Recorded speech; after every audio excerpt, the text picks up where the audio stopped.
اللہ اکبر۔ ہجرت والی رات اللہ کے رسول ابو بکر کے دروازے پر جاتے ہیں، دروازہ کھٹکھٹاتے ہیں، رات کا وقت۔ آپ اپنے گھر کے باہر جو حصار ہے لوگوں نے محاصرہ کیا ہوا ہے، اللہ کے حکم سے ریت آپ نے مٹھی میں لی اور آپ نے دعا پڑھ کر اس مٹھی کو ایسے پھینکا۔ اللہ تعالیٰ نے سب جتنے بھی پہرا دے رہے تھے سب کی آنکھوں میں وہ ریت ڈال دی، وہ آنکھیں مسلتے رہ گئے اور اللہ کے رسول گھر سے باہر نکل گئے اور کسی کو پتہ بھی نہیں چلا۔ آپ ابو بکر صدیق کے دروازے پہ گئے، آپ نے دستک دی، فرمایا ابو بکر جلدی سے تیاری کرو، میں اور آپ ہم یہاں سے ہجرت کریں گے، اللہ رب العالمین نے حکم دیا ہے۔ اب دیکھو وہ کتنا خوش نصیب ہوگا جس کے بارے میں اللہ کے رسول کو اللہ نے کہا ہو کہ اپنے ساتھ سفر میں ابو بکر کو لے جائے۔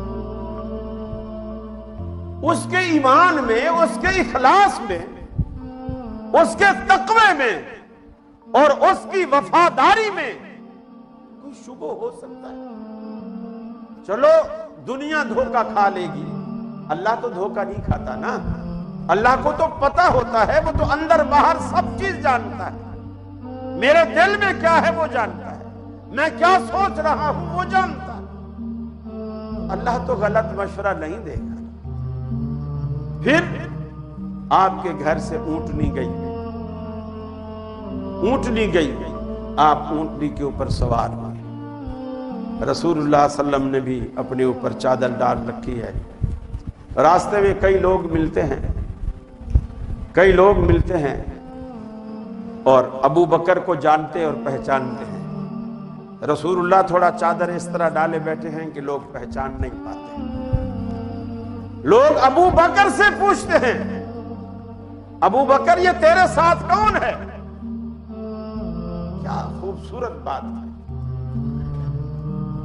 اس زمانے میں جب کوئی، چونکہ یہ سڑکیں وغیرہ نہیں ہوتی تھی کہ آپ کسی سڑک پہ چل پڑیں جی ایک سیدھی کوئٹہ جائے گی، آپ کو پھر راستے میں پوچھنے کی ضرورت ہی نہیں۔ اور جہاں پھر کوئی دو راہیں آ جاتے ہیں، چوراہے آ جاتے ہیں تو وہاں بورڈ لگے ہوتے ہیں، یہ راستہ ساکران کو جاتا ہے، یہ مکران کو جاتا ہے اور یہ کوئٹہ کو جاتا ہے، تیر بنے ہوتے ہیں، آپ کوئٹہ جائیں تو سیدھا چلے جائیں۔ اس زمانے میں راستے ہی نہیں ہوتے تھے۔ کچھ لوگ ایسے تھے جو راستوں کو جانتے تھے اور وہ اس چیز کی فیس لیتے تھے۔ آپ کو کہیں جانا ہے وہ بندہ ساتھ لے جائے، اس کا کھانا پینا ہر چیز آپ کے ذمہ ہوگی، وہ آپ کو راستہ بتلائے گا، آپ یوں جائیں، اب اس پہاڑی کے پیچھے سے یوں گھومیں، یوں جائیں، وغیرہ وغیرہ۔ اس کو کہتے تھے راہبر، یعنی راستہ دکھانے والا، راستہ دکھانے والا۔ صدیق اکبر رضی اللہ تعالی عنہ سے پوچھا یہ تیرے ساتھ کون ہے؟ انہوں نے کہا یہ میرا راہبر ہے، یہ مجھے راستہ دکھاتا ہے۔ یعنی میں راستہ نہیں جانتا ہوں، اور واقعی آپ تو راہبر تھے، ہم تو بھولے بھٹکے تھے، ہم گمراہ تھے، اللہ کے رسول نے ہمیں راستہ دکھایا۔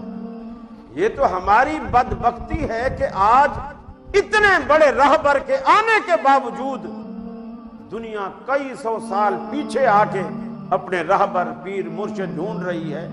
جس کو اللہ نے پیر و مرشد راہبر بنا کر بھیجا ہے اس کو ہم بھول بیٹھے ہیں۔ اہل حدیثوں کی یہی ایک بات ہے جو مجھے پیاری لگتی ہے اور لوگوں کو کڑوی لگتی ہے۔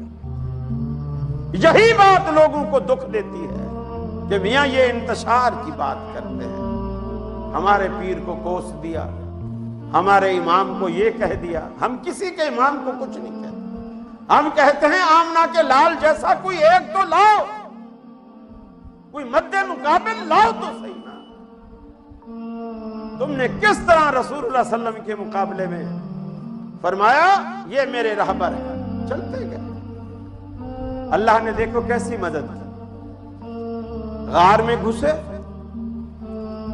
ابو بکر صدیق نے کہا اللہ کے رسول آپ پہلے نہ جائیں، پہلے میں جاتا ہوں۔ اندر جا کے، جیسے کافی عرصے پرانی غار تھی، غار صوف، اس کو صاف کیا، اندر سے کچرا مچرا باہر پھینکا وغیرہ وغیرہ، صاف کر کے جب صاف ہو گئی، کوئی اپنے پاس ایک چادر تھی اس کو پھاڑ پھاڑ کے اس کو جگہ جگہ سوراخ تھے وہ دیے، ایک سوراخ میں اپنی ایڑی دے دی، کپڑا ختم ہو گیا۔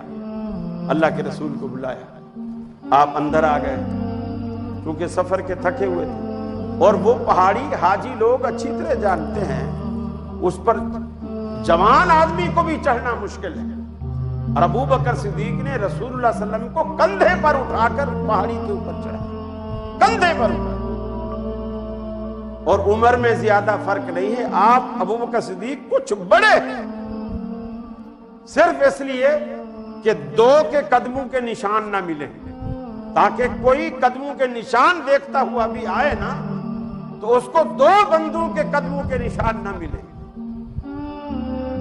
آپ اس میں داخل ہو گئے، اللہ نے کیسی مدد کی، فوراً مکڑا، یہ جو گھر میں جو مکڑے کے جال بناتے ہیں، جو عنکبوت عربی میں اسے کہتے ہیں، یہ مکڑا آیا اور اس نے باہر غار کے منہ پہ فوراً آنن فان ایسا جال بنا دیا جیسے کوئی صدیوں پرانی غار، ایسے جال۔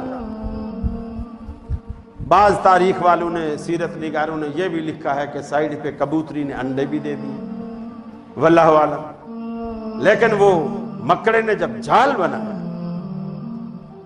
اندر غار میں اندھیرا، ابو بکر صدیق اندر بیٹھے ہیں، رسول اللہ صلی اللہ علیہ وسلم اندر ہے، چپ خاموش بیٹھے ہیں، اور یہ پاؤں کے نشان دیکھتے دیکھتے ابو بکر کے اب قدموں کو تلاش کیا جا رہا ہے، دیکھتے دیکھتے غار کے دہانے پر آئے، آگے قدم نہیں جاتے، یہاں رک جاتے، غار کے بالکل دہانے پر کھڑے ہیں۔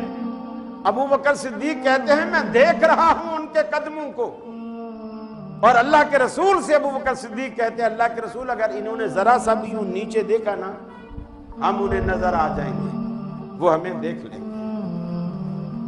اللہ کے رسول نے تسلیاں دی، لا تحزن ان اللہ معنا، یہ نہیں کہا اللہ میرے ساتھ ہے، یہ نہیں کہا، بلکہ کہا اللہ ہمارے ساتھ ہے، گویا اے ابو بکر مجھے بھی اللہ کی نصرت حاصل ہے، تجھے بھی اللہ کی نصرت حاصل ہے، اللہ ہمارے ساتھ ہے۔ چنانچہ وہ ایسے پاگل ہو گئے دیکھنے والے کہ یار اس غار میں تو کوئی جا نہیں سکتا، کیونکہ ابھی کی تو بات ہے، اگر جاتے تو مکڑی کا جال تھوڑی ہوتا، اگر اس میں جاتے تو مکڑی کا جال تو ٹوٹ جاتا۔ اللہ نے ان کی عقلوں پہ ایسے پردے ڈال دیے، وہاں واپس مڑ گئے۔ پھر ابو بکر صدیق کے گھرانے سے ان کی بکریوں کا چرواہا بکریاں چراتے چراتے روزانہ اس طرف آتا اور بکریوں کا دودھ غار میں دے کے چلا جاتا، کبھی اونٹنیوں کا دودھ غار میں دے کے چلا جاتا، کھانے کی چیزیں لاتا، کھانے کی چیزیں دے کے چلا جاتا۔